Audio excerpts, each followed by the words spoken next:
meu nome é Luciane, sou mestre e doutoranda em Química, professora há 25 anos. Hoje eu vou explicar para vocês o assunto cálculos químicos. Vamos então começar nosso estudo de cálculo químico, matéria essa que é tão assustadora para os alunos do ensino médio.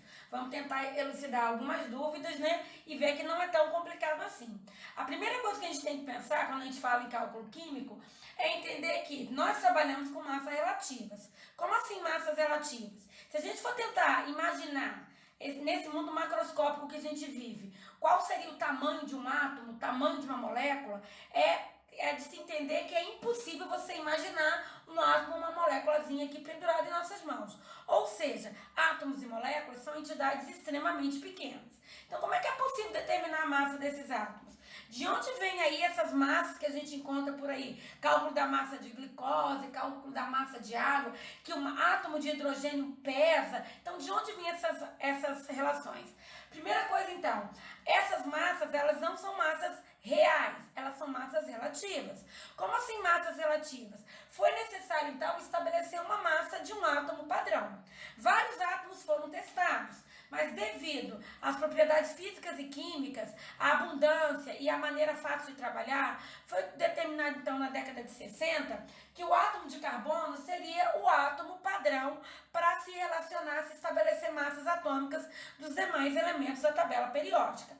Então, todos os elementos da tabela, quando a gente abre a tabela periódica, se você for olhar lá em cima, vai estar escrito assim, com massas atômicas relativas ao isótopo do carbono 12. Então, de onde vem isso? Vamos lá. Na natureza, nós sabemos que existem 3 isótopos do carbono, que foi o átomo escolhido para ser a nossa referência.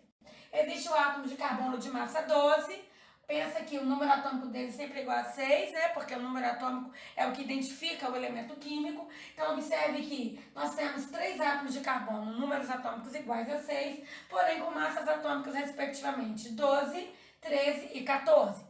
Essas massas atômicas diferem entre si pelo número de nêutrons. Esse átomo de carbono tem 6 nêutrons, esse átomo de carbono tem 7 e esse átomo de carbono tem 8, sendo esse átomo de carbono o mais abundante e o mais estável da natureza. Esse átomo, então, ele é determinado como átomo padrão. Então, o que é que foi feito? A gente vai imaginar, então, o átomo de carbono como sendo esse círculo aqui. Ele vai ser dividido em 12 partes iguais, ó. Parte 1, 2, 3, 4, 5, 6, 7, 8, 9, 10, 11, 12 partes iguais, sendo que uma partezinha dessa corresponde a 1/12 da massa total dessa circunferência. Ou seja, esse 1/12 do carbono 12 é que a gente vai estabelecer como nossa massa padrão, que a gente vai chamar de 1U, que vem a ser uma unidade de massa atômica. Esse 1, então, é a nossa relação padrão para os demais átomos da tabela periódica. E o que isso indica, então? Isso vai indicar quantas vezes um átomo qualquer é mais pesado que uma unidade de massa atômica, ou seja, 1/12 do isótopo do carbono 12. Pensando assim de uma maneira bem simples, vamos imaginar aqui o seguinte: se o átomo de flúor tem massa igual a 19U, seriam necessários 19 pedacinhos, 19 unidades de massa atômica, para se ter um equilíbrio na balança imaginária.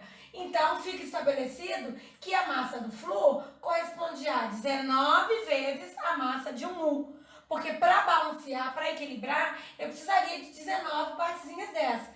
Então, o átomo de flúor é 19 vezes mais pesado que 1/12 do isótopo de carbono 12. Simples? Não, né? Não dá ainda para entender o que é esse tal desse U, né? Mas por que não? Porque ainda é uma entidade muito pequena, ainda não consegui chegar numa quantidade macroscópica. Como é que eles conseguiram determinar quantas vezes um átomo é mais pesado que o outro? Vamos imaginar o seguinte: pensa nesse copinho aqui. Imagina se eu enchesse esse copinho nas mesmas condições de temperatura e pressão com um volumezinho de magnésio. Aí eu vou pegar e vou usar o mesmo volume para o carbono. A minha pergunta é, se eu tiver isso aqui numa balança, tentando equilibrar magnésio e carbono, será que magnésio e carbono vão estabelecer uma relação de equilíbrio se eu usar a mesma quantidade? Os químicos descobriram que não. O que eles descobriram? que o magnésio, para dar equilíbrio numa balança e nas mesmas condições e volumes iguais, eu precisaria do dobro da quantidade em massa de carbono do que na quantidade de magnésio. O que isso quer dizer? Quer dizer que o átomo de magnésio é o dobro. A massa do átomo de magnésio é 2 vezes maior que a massa do átomo de carbono. Isso quer dizer o que pra gente? Que vai ser então estabelecida uma relação de massa. Que se a massa do carbono é igual a 12 unidades, se a massa do magnésio é o dobro, isso quer dizer que a massa do magnésio deve ser igual a 24U. Simples. Não muito, né? Mas dá pra gente entender que é possível então fazer uma relação de quantas vezes cada elemento químico da tabela periódica é mais leve ou mais pesado que o átomo padrão, que é o nosso átomo de carbono 12. Vamos entender melhor como isso acontece fazendo alguns cálculos. Por exemplo, como relacionar oxigênio e carbono? Hoje, se a gente for olhar, o oxigênio tem massa 16, o carbono 12. Isso quer dizer que o oxigênio ele é 1,33 vezes mais pesado que o carbono. Lítio e carbono? O lítio tem massa 7, o carbono 12. Isso quer dizer que o átomo de lítio é 0,583 vezes mais leve que o átomo de carbono. Então é possível se estabelecer uma massa fazendo uma comparação real. Claro, né, gente, que eu estou fazendo isso aqui de uma maneira bem simplificada para que você possa entender de onde vêm as massas relativas. Ou seja, como é possível se estabelecer quantas vezes um átomo é mais leve ou mais pesado que o átomo de carbono 12, que é o nosso átomo padrão, ok? Então teremos, se a massa do cálcio corresponde a 3,33 vezes a massa do carbono, a massa do cálcio seria quanto, hein? Seria 12 vezes 3,33. Logo, a massa do cálcio é igual a 40U. A mesma coisa, eu posso fazer essa relação também para um elemento que tem massa atômica menor que a massa do carbono, como no caso o berílio. Se a massa do berílio corresponde a 0,75 da massa do carbono, a massa do berílio seria 0,75 vezes 12, ou seja, a massa do berílio corresponde a 9U, ok? Vamos agora dar uma olhadinha no conceito de massa atômica do elemento. Massa atômica do elemento é a massa que a gente encontra na tabela periódica especificamente. Essa massa, ela não se refere a um átomo, ela se refere a todos os átomos daquele elemento químico que existe na natureza. Mas como entender esse conceito? Vamos pensar. Na natureza, os elementos químicos eles vão se encontrar em diferentes tipos de isótopos. E cada um desses isótopos vai ter a sua respectiva abundância. Essa quantidade ela já foi determinada empiricamente, né? Existe um aparelho chamado espectrômetro de massa e a partir desse aparelho é possível então estabelecer qual é a razão, qual é a proporção de cada isótopo natural desses elementos dentro da tabela periódica. Vamos pegar aqui como exemplo o hidrogênio. O hidrogênio ele é formado por 3 isótopos naturais, que são o prótil, o deutério e o trítio. O prótil, o deutério e o trítio, eles estão na natureza numa proporção que é sempre fixa e já foi determinada empiricamente. O hidrogênio 1, ele existe numa proporção de 99, 98% de todos os isótopos naturais, ou seja, ele é o mais abundante, é o mais estável, que existe em maior quantidade.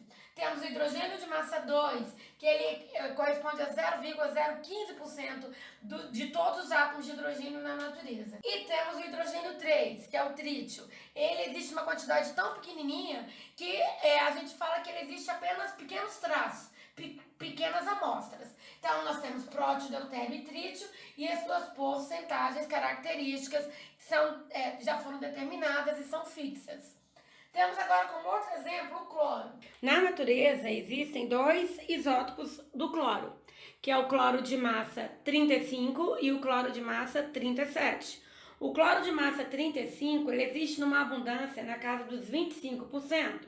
Já o cloro de massa 37 existe uma abundância na casa dos 75%. A pergunta é, qual a massa do hidrogênio eu devo usar? 1, 2 ou 3? Qual a massa do cloro eu devo usar? 35 ou 37? Como a gente chega numa massa média que possa ser usada? Onde eu encontro essa massa? Já que existem vários isótopos de um mesmo elemento químico na natureza, como saber se a massa que eu estou usando naquele momento é a massa correta? Então, a tabela periódica, ela já veio com essas massas prontas pra gente. Mas nós temos que entender como é que se chegou a ela. Então, como a gente já falou, o cloro, por exemplo, existe o 35 e o 37, numa abundância de 25% e 75%. Então, se eu quiser usar a massa do cloro, eu vou ter que usar 35 ou 37. Se você for olhar na tabela periódica, a massa do cloro que está escrita lá não é nenhuma delas. A massa que está escrita na tabela periódica para o cloro, ela é de 35,5%, 35,45%. De onde veio essa massa? Essa massa ela foi calculada a partir de uma média ponderada. E essa média ponderada, ela vai levar em consideração as abundâncias isotópicas de todos os átomos naturais. Tá? Então, ela vai levar em consideração as massas e as abundâncias, as porcentagens no qual esses átomos existem na natureza. Para fazer o cálculo, a gente vai usar essa fórmula aqui, que parece ser gigante, mas é fácil. Para calcular a média, eu vou pegar a massa do primeiro isótopo, multiplicar pela porcentagem, sua respectiva porcentagem, mais a massa do segundo isótopo, multiplicar pela sua segunda porcentagem, mais a massa do terceiro isótopo, vezes a sua porcentagem, e dividir pela soma das porcentagens, que geralmente vale 100. Então, a gente brinca assim, massa 1 vezes porcentagem 1, mais massa 2 vezes porcentagem 2, mais massa 3 vezes porcentagem 3. Dividido por quem? Dividido por 100. Dividido por quem? Dividido por 100. Pá, pá, pá. Então, aqui eu tenho a massa média. Então, vamos aplicar para o cloro. Então, a primeira massa do elemento cloro é 35, vezes a porcentagem, que é 25, mais a segunda massa, que é 37, vezes a porcentagem, que é 75. Realizando esse cálculo, a gente tem a massa média, que é 35,51. E é essa massa que vai estar lá na tabela periódica. 35,45, 35,5, dependendo do arredondamento. Um exemplo clássico que aparece muito em prova é esse, onde se pede para determinar a porcentagem, a abundância isotópica de um determinado elemento químico. Então, como é que é feito? O enunciado vai me dar a massa atômica média, que aqui no caso o exemplo corresponde a 80,3 U, e ele vai pedir qual a abundância isotópica dos isótopos que formam esse elemento. Aqui a gente está trabalhando com 2 isótopos. Então, o que vai acontecer? O isótopo de massa 80 tem porcentagem igual a porcentagem 1, que eu vou chamar de X. O isótopo de massa 82 tem a porcentagem 2, que eu vou chamar de Y. E a minha pergunta é, quanto vale X e Y? Bom, lembrando que a fórmula que eu uso é massa média igual a massa 1 vezes porcentagem 1, mais massa 2 vezes porcentagem 2, dividido por 100, que é a soma das porcentagens. Onde porcentagem 1 mais porcentagem 2 vai ser x mais y, que eu vou chamar de 100, e y igual a 100 menos x. É fundamental fazer isso para a gente trabalhar com apenas uma variável. O que a gente vai ter então? A massa média aplicada na fórmula corresponde a 80,3.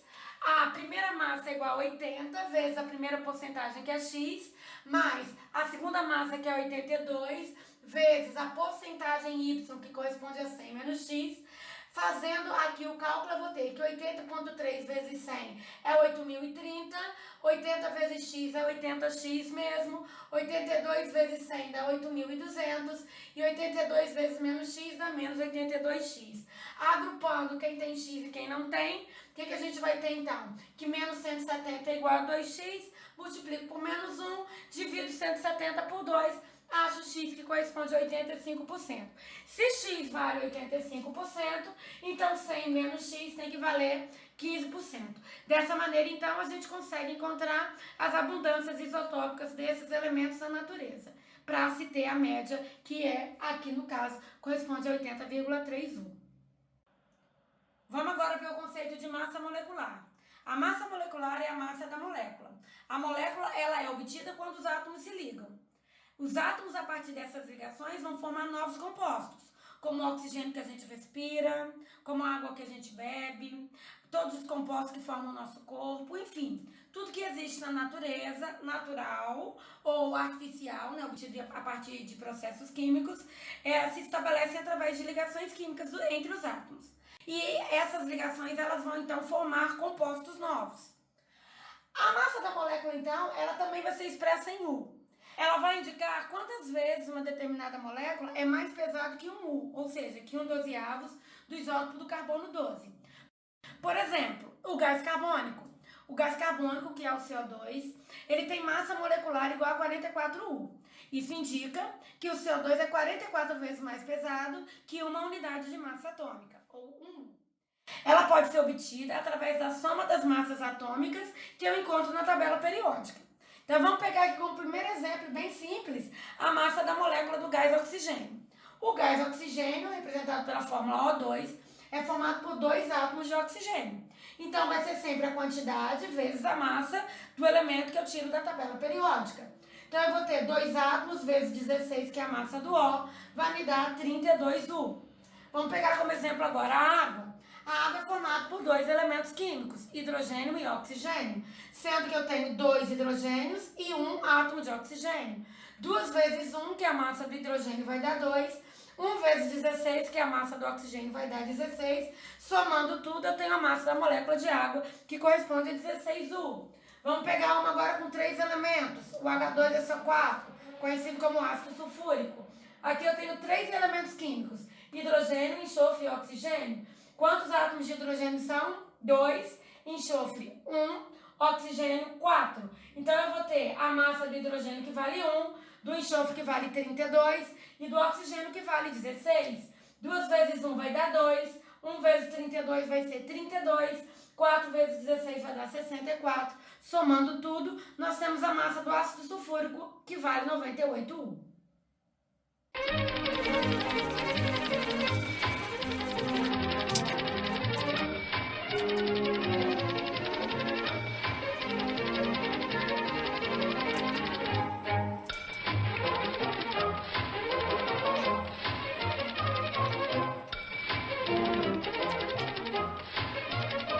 Um exemplo um pouquinho mais elaborado é quando a gente trabalha com parênteses. Por exemplo, CaNO3,2, que é um nitrato de cálcio. O que eu vou ter aqui? Eu vou ter que trabalhar com esse valor que está em volta do parênteses, porque ele multiplica os elementos que estão dentro do parênteses. Então, a gente vai ter aqui Ca, N, nitrogênio, não aparece uma vez só. O número do parênteses indica que ele está aparecendo 2 vezes. E o O, que vai ser 2 vezes 3, indica que ele está aparecendo 6 vezes. E depois a gente faz a mesma coisa. Então, eu tenho 1 cálcio, 2 nitrogênios e 6 átomos de oxigênio. Pego as massas de cada um deles, faço o cálculo e encontro, então, a massa do CaNO3,2, que corresponde a 164U. É importante lembrar que compostos moleculares, ou seja, aqueles formados através de ligação covalente, trabalhamos com o conceito de massa molecular. Porém, os compostos que se estabelecem através de ligação iônica chamamos de íon-fórmula. Bom, vamos entrar agora no conceito de número de mol. Número de mol vem a ser a massa da molécula agora, só que ela vai ser expressa em gramas. Aí você vai perguntar, como assim expressa em gramas? Você falou que a molécula é muito pequena, que os átomos são muito pequenos e que não é possível então achar essa massa em gramas. Bom, existe sim uma relação entre a massa da molécula em e a massa da molécula em gramas. E essa relação é justamente isso que a gente chama de mol. O mol, ele determina quantas partículas são necessárias para fazer essa relação entre 1 e o grama. Vamos imaginar o seguinte. Vamos imaginar que você tem uma balança e que você queira ter nessa balança 1 grama dos átomos do elemento químico hidrogênio. A minha pergunta é, para eu encher isso aqui e conseguir um peso de 1 grama, a pergunta é, quantos átomos eu precisaria para ter exatamente 1 grama deste elemento químico dentro desse meu pacote aqui em cima da balança? Essa pergunta ela pode ser respondida através desse conceito de mol. Claro que de uma maneira simplificada. Para eu chegar em 1 grama de átomos de hidrogênio, eu teria exatamente 602 sextilhões de átomos de hidrogênio dentro desse pacote, que corresponde a 1 mol. 1 mol de qualquer tipo de partícula vai conter 602 sextilhões dessa partícula. É errado, mas é uma relação que a gente faz, que é pensar em mol como se fosse uma quantidade padrão. Por exemplo, 1 dúzia de coisas contém 12 coisas. 1 dezena de coisas contém 10 coisas. 1 mol de coisas vai conter 602 sextilhões daquelas coisas. Porém, o número de mols só é utilizado para a gente tentar quantificar coisas muito pequenas, como átomos, moléculas, íons, prótons, nêutrons, elétrons, porque ninguém imagina ter 1 mol, por exemplo, de pares de óculos.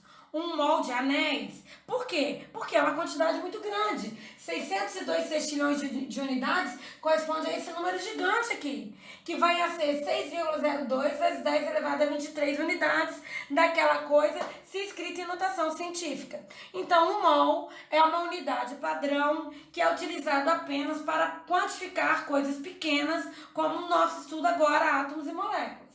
É complexo? É, mas vamos tentar melhorar. Então, mol é a massa da molécula expressa em gramas. Então, aquela massa da molécula que a gente aprender a calcular, ela vai ser a mesma massa, porém, ao invés de trabalhar com essa massa em U, a gente vai trabalhar em gramas. E para eu ter essa massa em gramas, eu preciso de 1 mol de partículas daquele composto ou daquele elemento que eu estou trabalhando. Continuando aqui, ela contém 6,02 vezes 10 a 23 moléculas do composto ou do elemento que eu estou estudando. A unidade utilizada para mol é grama-mol. Por exemplo, água. 1 mol de moléculas de água corresponde a 18 gramas. O que a gente já viu? Que a massa do hidrogênio é 1 vezes 2, 2, mais 2, 16. Então, 1 mol de moléculas de água corresponde a 18 gramas, cuja unidade é 18 grama-mol. Ou seja, 1 mol corresponde a 18 gramas. E para chegar nessa massa, eu tenho que ter 6,02 vezes 10 elevado a 23 moléculas de água.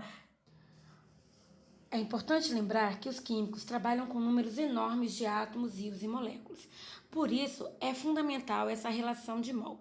Esse gigantesco número é conhecido como constante de Avogadro, que foi uma homenagem ao físico e conde italiano Amadeu Avogadro, que viveu entre 1776 e 1866.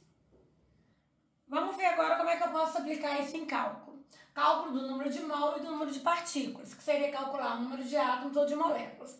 Olha aqui um exemplo bem simplesinho. Um copinho com água, 180 gramas de água dentro desse copo, e eu pergunto quantos mol, de moléculas de água há nesse copo com 180 gramas. Bom, a relação que nunca vai se perder é essa aqui, ó, que a massa molar é sempre igual a 1 mol, que é sempre igual a 6 vezes 10 a 23 moléculas. Você falar 6 vezes 10 a 23, você não falou que era 6,02 vezes 10 a 23? Pois é, mas a maioria dos cálculos a gente suprime, o 0,2, ok? Então, vamos lá. O que a gente vai ter, então? A massa molar da água corresponde a 18 gramas. A gente já viu isso. 18 gramas vem da onde? 2 gramas de átomos de hidrogênio e 16 gramas de átomos de oxigênio, somando tudo 18. Então, vamos embora. A massa molar da água é 18, 1 mol é padrão, 6 vezes 10 a 23 também é padrão. Aí a questão é, eu estou perguntando quantos mol. Quantos mol está aqui, ó. Então, eu quero trabalhar com essa unidade. 180 gramas. 180 gramas está aqui, ó, embaixo de 18 gramas. Quer dizer que eu não vou usar a unidade 6 vezes 10 23 moléculas, porque no enunciado do exercício eu não estou perguntando quantas moléculas. Então, essa unidade aqui ela vai sumir. Então, eu vou trabalhar só com massa e com número de mol. Vindo para o lado de cá, o que a gente vai ter? 18 gramas de moléculas de água corresponde a 1 mol. 180 gramas de moléculas de água, então vai corresponder a X. Fazendo o cálculo, eu tenho que meu X corresponde a 10 gramas. Alguém vai falar assim, mas eu consegui ver de cabeça. Ótimo, né? Porque a ideia é essa, é uma questão de proporcionalidade. Se 1 mol pesa 18 gramas, 2 mol vai pesar 36, 10 mol vai pesar 180. É isso mesmo. Calculando agora o número de partículas. A pergunta aqui é, quantas moléculas há em 180 gramas de água? Então, eu tenho o mesmo copinho de água, a mesma massa de água, porém, ao invés agora de eu perguntar qual o número de mol, eu estou perguntando qual o número de moléculas.